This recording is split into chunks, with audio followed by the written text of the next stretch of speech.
Hi, I wanted to make this video today to talk about Everyday Happy. So I've been meaning to make it for a while, and the whole purpose of the video really is to talk about who it's for and how to use it.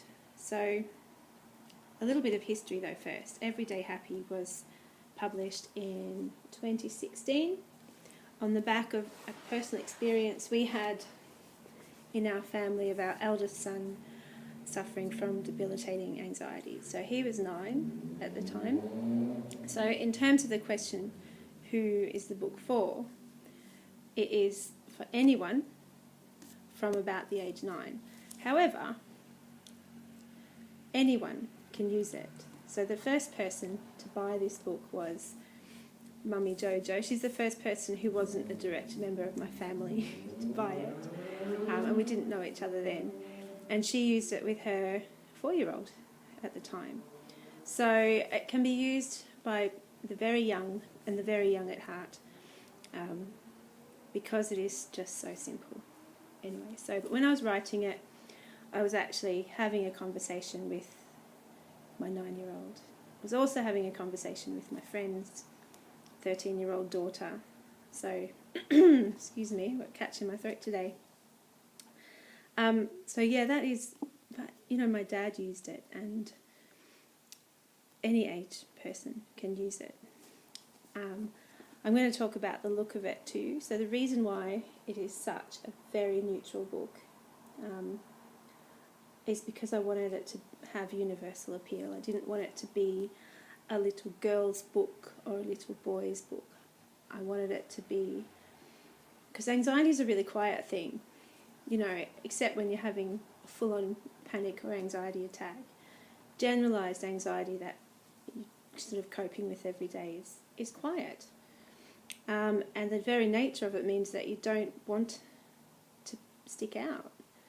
And it was my friend who said, you know, you don't really want it to stick out in your book pile. And that's what gave me the idea to make it cardboard coloured and very neutral. So you don't necessarily, you know, it doesn't stick out. So that is kind of why I went with the colour I went with.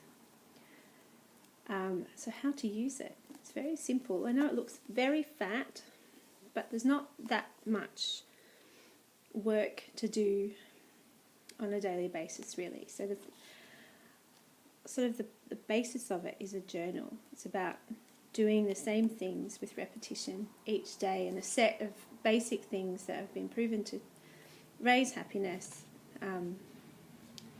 and to kind of prompt you to do it every day. So it kind of holds your hand and says, you can do this. So every day looks like this. There are 365 of those days. So you don't have to fill up a year. You don't have to do it every day. That's why the days are numbered, not dated. You can start any day of the year that you want, and you might do 5 days, you might do 50. It's really, you know, however long it takes. If you stop for a week, you don't have to have any of that guilt associated with missing days, because you can just pick up on the next day. If you miss a month, miss a year, doesn't really matter. You can pick it up again any time that you want to. So you start in the morning and you think about what you're grateful for, and you come up with 3 things. And the key to that is you can't actually feel anxious and grateful at the same time. When you're feeling grateful or appreciating what you have in your life, then all the negative feelings will go away. The key is to really feel the gratitude. You know, you can't just sort of think it. You have to let yourself feel it.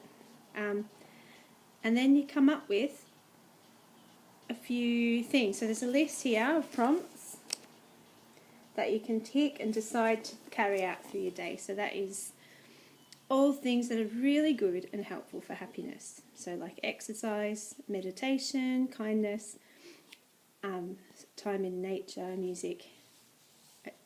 You don't have to do them all every day. I would say pick at least 3, and you don't have to do the same ones every day.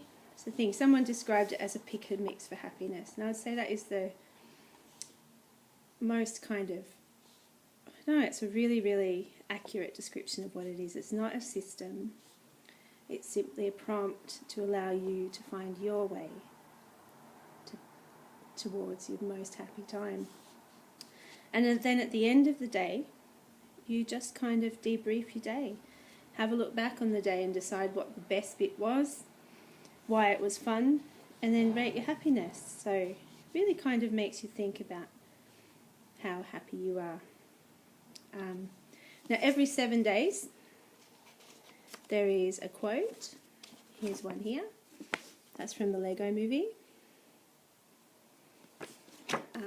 Or an article. So this is a little article about, it's kind of 1.5 pages, article on gratitude. And there's also a few lists as well. So each 7 days there's something, but nothing is too much effort or takes too much time because there's a list. So it's kind of how to do all the things that are on the journal pages or why they're important. So yeah, that is how to use it.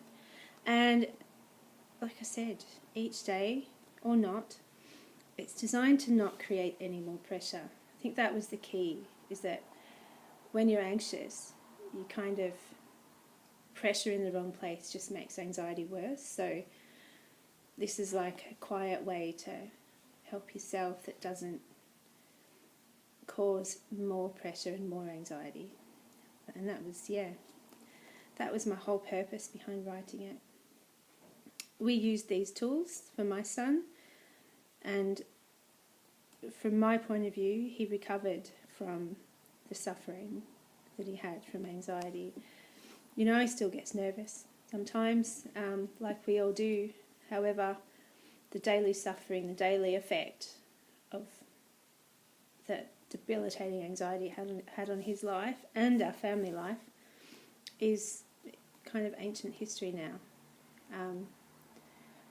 But you've got to do the work, and so occasionally we find it creeping back in and have to do the work again. You have to keep doing the work, keep looking at what your general thoughts are and what your overall feelings are, and just keep an eye on it.